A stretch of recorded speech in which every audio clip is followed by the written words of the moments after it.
litasimama, ya ulimwengu yatapita, lakini neno litasimama. Imba neno, neno litasimama, neno litasimama, ya ulimwengu yatapita, lakini neno litasimama. Haya, pokeeni salamu kutoka kwa overseer, sub-region overseer Reverend Muiruri pamoja na wachungaji wa sub-region yetu yote. Waliniambia, tulikuwa mkutano, wakaniambia niwapashe salamu. Umepokea?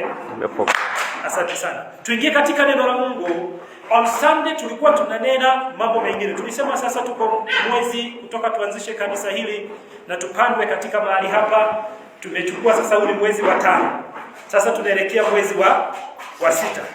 Na katika kiasi ni ya kwamba mtoto anapozaliwa ananyweshwa maziwa ya mamaye hadi afikishe miezi 6.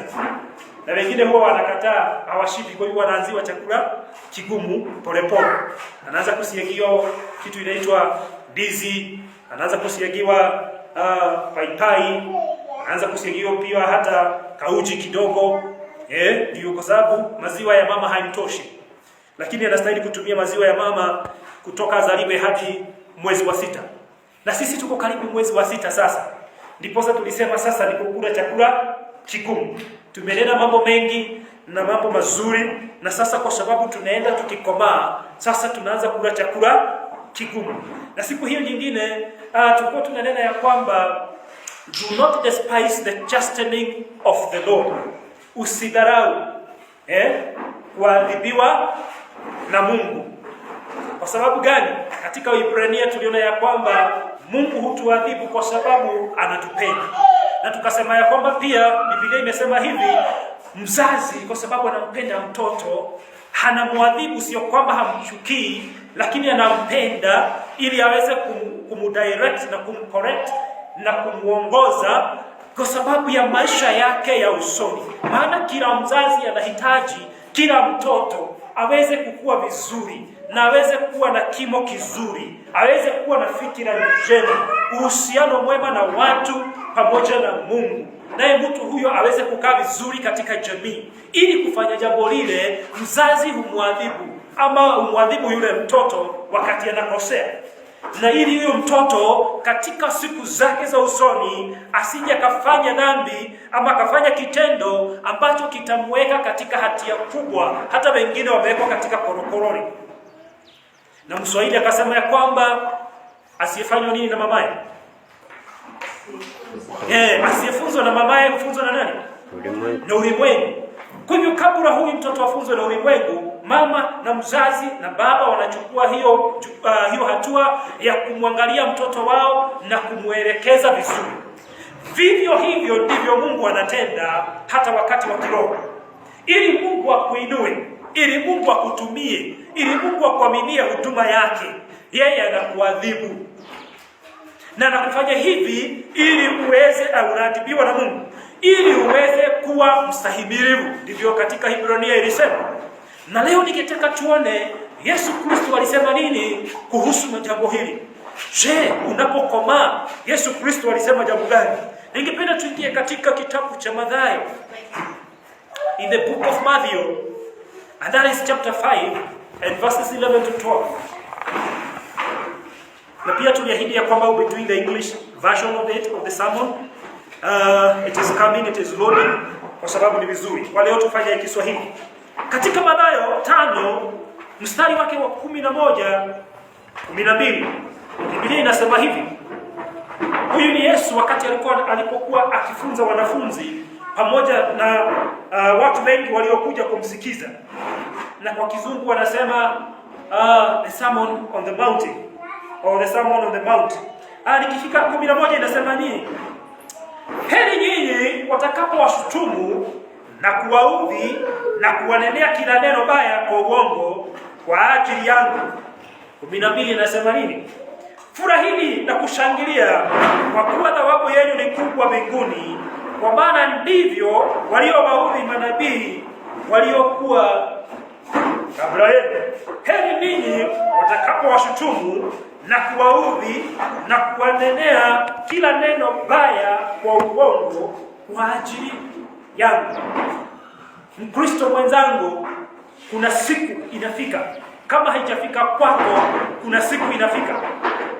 Kuna siku inafika watu watakunenea. Hawakunenei kwa sababu uko na mali nyingi, uko na elimu nyingi, umebarikiwa. Watakunenea kwa sababu ya uhusiano wako na Mungu. Tuko pamoja? Watakunenea na pia watanena maneno maovu. Sio hivyo tu, na kuwanenea kila neno baya kwa uongo. Watasema siku moja, niliona Mwaura mahali akitoka kwa nyumba fulani, nilimwona akifanya jambo hili. Gradeni nilimwona hakuenda shule. Kimani hakufanya pengine hata mtihani na alipita akaenda darasa lingine. Watakuwekelea mambo mengi. Wanafanya hivyo kwa sababu unajiona na Kristo. Wanafanya hivyo kwa sababu wewe umeamini ya kwamba Yesu Kristo ni Bwana na Mwokozi wa moyo wako. Lazima ungojee siku hizi. Je, Mkristo, wakati itafika, wakati hii utafanya namna gani? Na tuliona katika Ayubu, tukaona baada ya Ayubu kupitishiwa katika majaribu mazito na kuadhibiwa, alifanya nini? Ile chapter ilipokuwa ikimaliza ilisema ya kwamba and Job worshiped God. Ayubu alienda na akaweza kumwabudu Mungu baada ya kupitia uchungu huo wote. Na tukasema uchunge ulimi wako wakati unapitia mambo mazito. Sasa Yesu Kristo anasema ya kwamba kuna siku inakuja, kama wewe haijafika siku hiyo, kuna siku inakuja. Siku gani hii? Siku ya kwanza ambayo itafika ni ya kama utashutumiwa na kuudhiwa na wanadamu. Na ni watu ambao unawajua. Ni watu ambao wako katika nyumba hii ama pengine wako kule nje. Wengine wanajiita wa Kristo sana ambao wameokoka, ndio watakao kuudhi, ndio watakao kunenea. Watu wako na mishene mingi, watakunenea.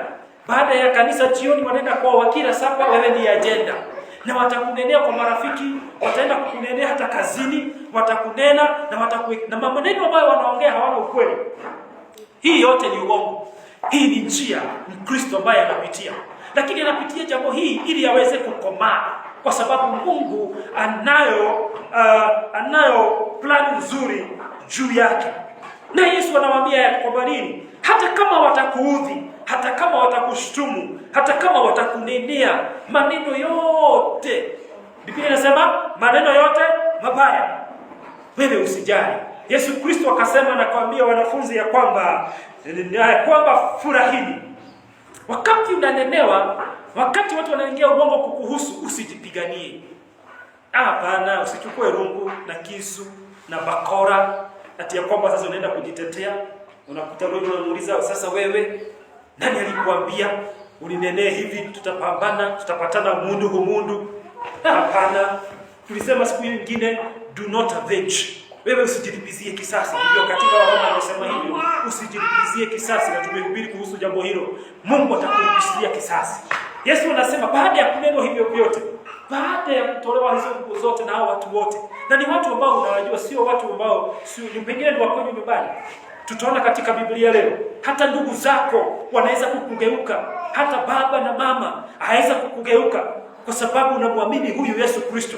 Tuko nao ndugu na dada ambao wamefukuzwa kwao nyumbani ya kwamba wameamini huyu Kristo. Na nitawatafutia story moja ya Muislamu mmoja ambaye aliokoka. Alifukuzwa na watu wao. Kwanza alikimbizwa ili auawe. Bahati nzuri tu Mungu akaweka nguvu miguu yake, akapotea kichakani. Na siku ya leo anahubiri Injili. Kwa hivyo kwa sababu ya Yesu Kristo utapitia shida. Lakini Yesu Kristo anasema shida hizi zisikuvunje moyo. Shida hizi zisikufanye uwe hafifu. Shida hizi zifanye ugairi katika imani. Hapana, 12 inasema furahini. Kwa hivyo unapopitia katika majaribu, badala ya kukasirika na kulia na kuweza kuomboleza, wamenifanya, ushirika wote umeniinukia.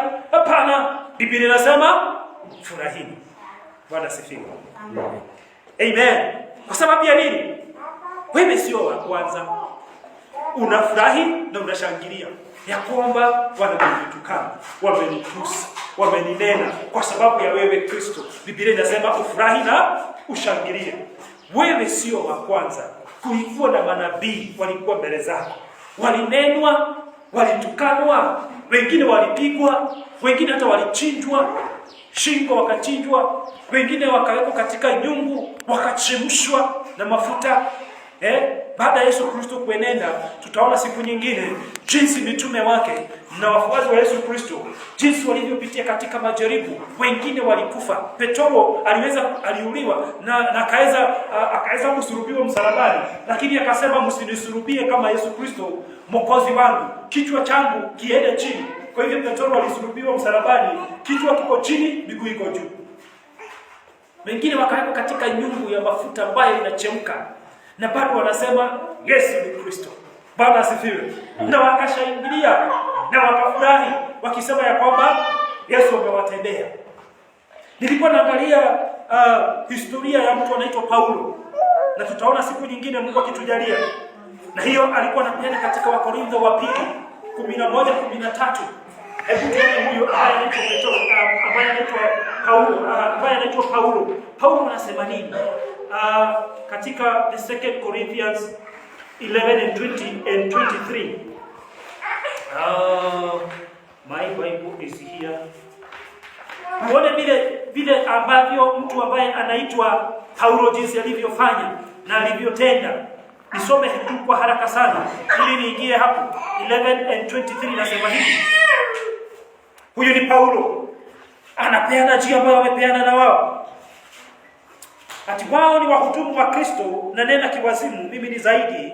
Katika taabu kuzidi sana, katika vifungo kuzidi sana, katika mapigo kupita kiasi, katika mauti mara nyingi. Huyu ni Paulo.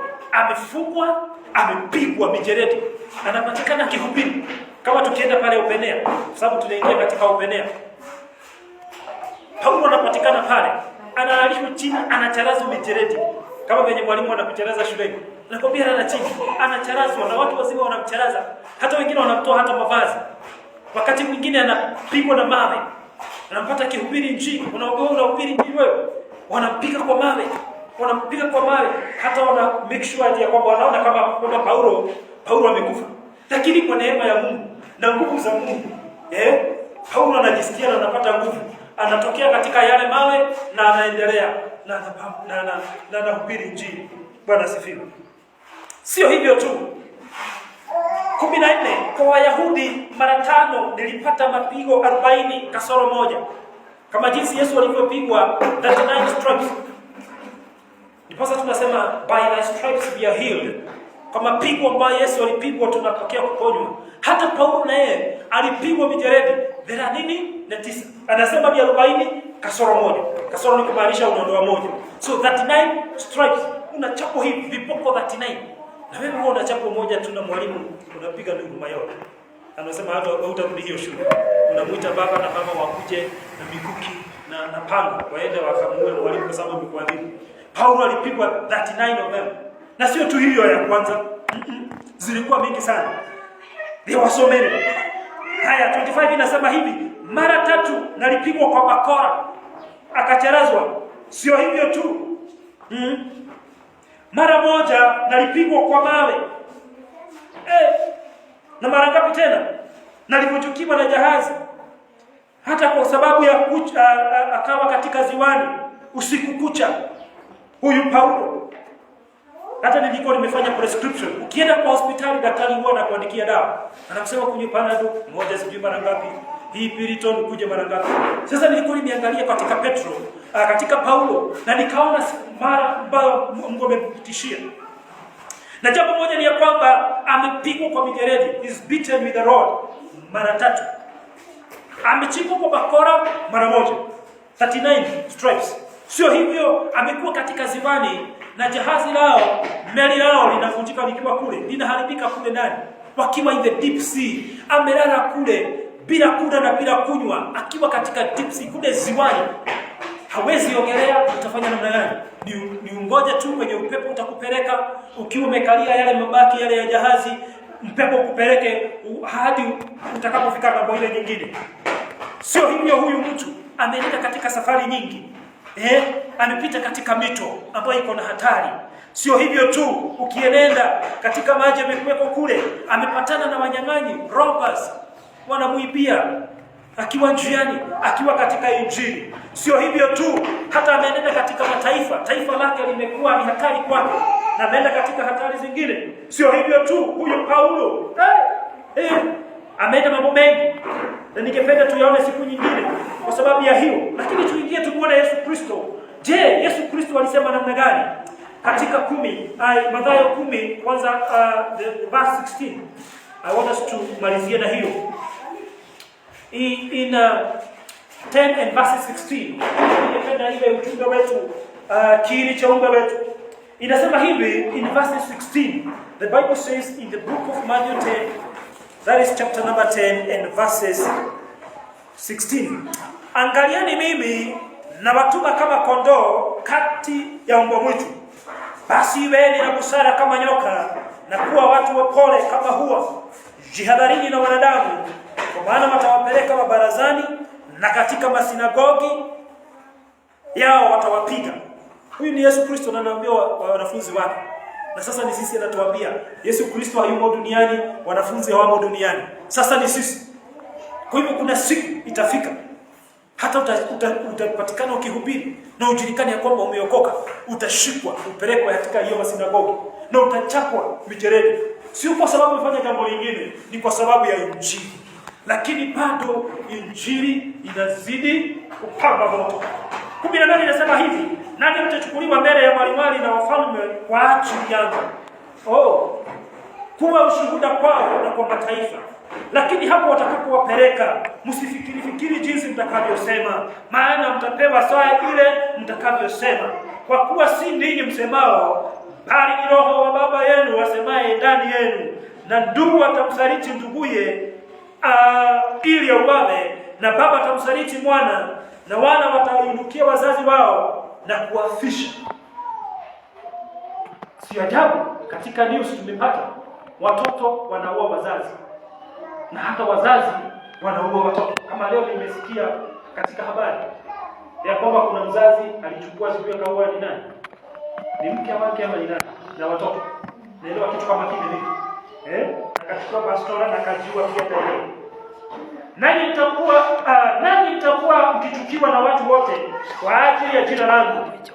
Lakini sasa hapa ndipo vizuri, lakini mwenye kuvumilia hata mwisho ndiye atakayeokoka.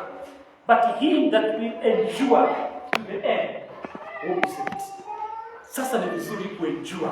Na ndipo sasa tukianza na ile nyingine katika Ibrania ikasema, kwa nini Mungu anakuadhibu? Ili kwa sababu uweze kustahimili, so that uweze kuendure. So jambo hili, wakati unapitia katika shida kwa sababu ya Kristo, usife moyo ndugu na dada. Haleluya. Uwe na nguvu, uwe na uwezo, unajitia nguvu. Siku hiyo tulisema unapiga moyo konde.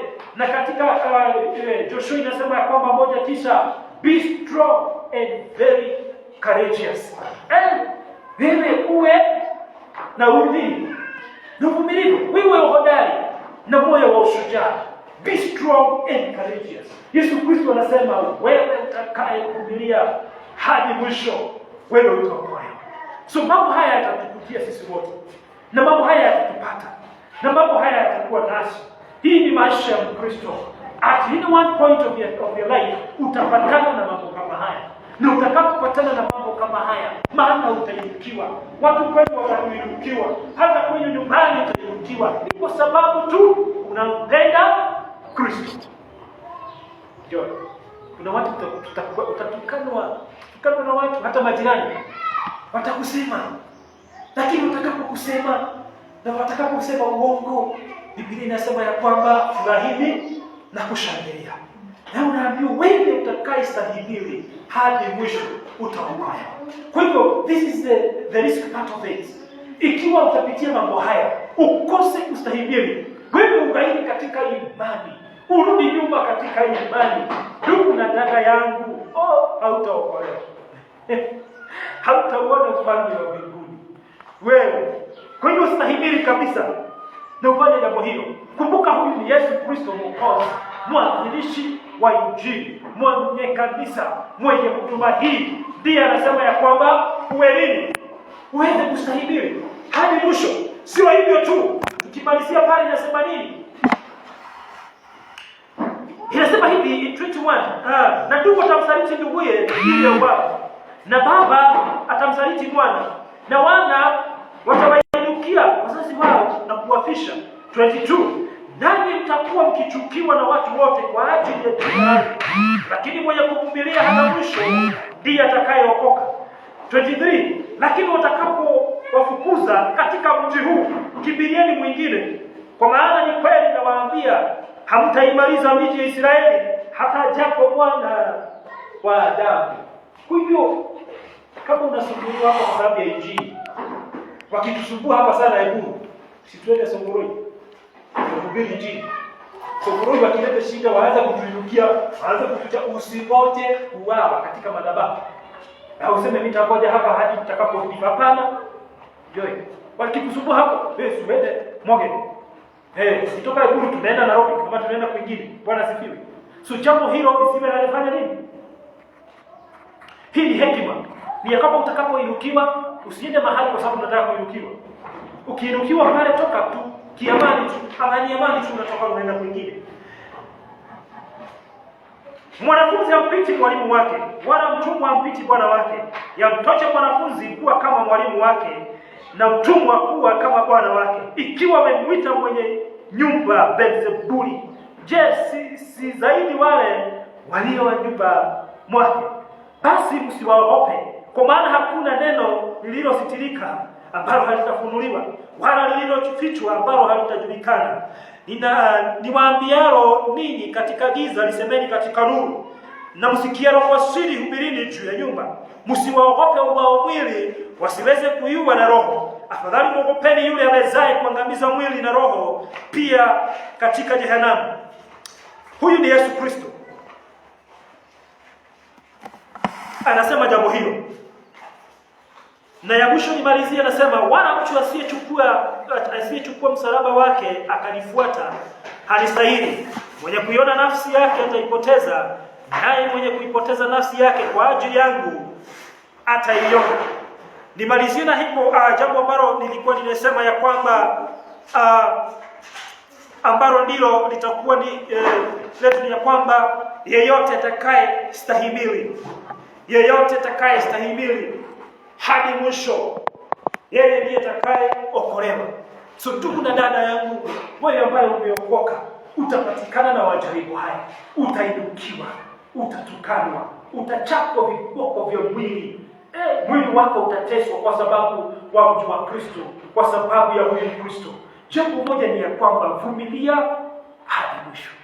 Na Yesu Kristo katika Mathayo 28 mstari pale ya 19 kuendelea hadi mwisho pale, anasema pale katika chapter hiyo inapoisha, akasema ya kwamba mimi nitakuwa nanyi hadi mwisho wa dahari. Huyu ni Yesu Kristo anasema atakuwa na sisi, atakuwa na wewe, atakuwa na mimi hadi mwisho wa dahari. Kwa hivyo usife moyo. Ndugu na dada, piga moyo konde, tuhubiri Injili ya kwamba vumilia hadi mwisho, usigairi, usife moyo. Kunacho kitu ambacho tumeahidiwa mbinguni, na tutapata baraka yetu hapa duniani, na mbinguni ni bashishi ambayo ni uzima wa milele. Na kwa sababu ya jambo hilo, ndugu na dada ambaye wewe hujaokoka, ningependa kukualika uwe na mwaliko na uwe na upatano na uwe na ushirika na Yesu Kristo. Kwa ombi hili tu fupi sana nikuelekeze ombi hili. Wewe ndiye unastahili kulisema, lakini kubali tu nikuelekeze, na kanisa tuwasaidie kusema ya kwamba Yesu Kristo, naja kwako, mimi mwenye dhambi, unisamehe, unioshe kwa damu yako, nifanyike mwanao. Ni kwa imani nimeokoka. Hebu tumuombee. Yesu Kristo, huyo ambaye umeokoka, tafuta mchungaji ambaye anahubiri neno kamili lililo katika Biblia. Jitafutie Biblia usome. Anza kuomba. Tafuta mchungaji na pia tafuta ushirika. Mchungaji alipo katika ushirika akusaidie kukua kiroho, kwa sababu ni vizuri.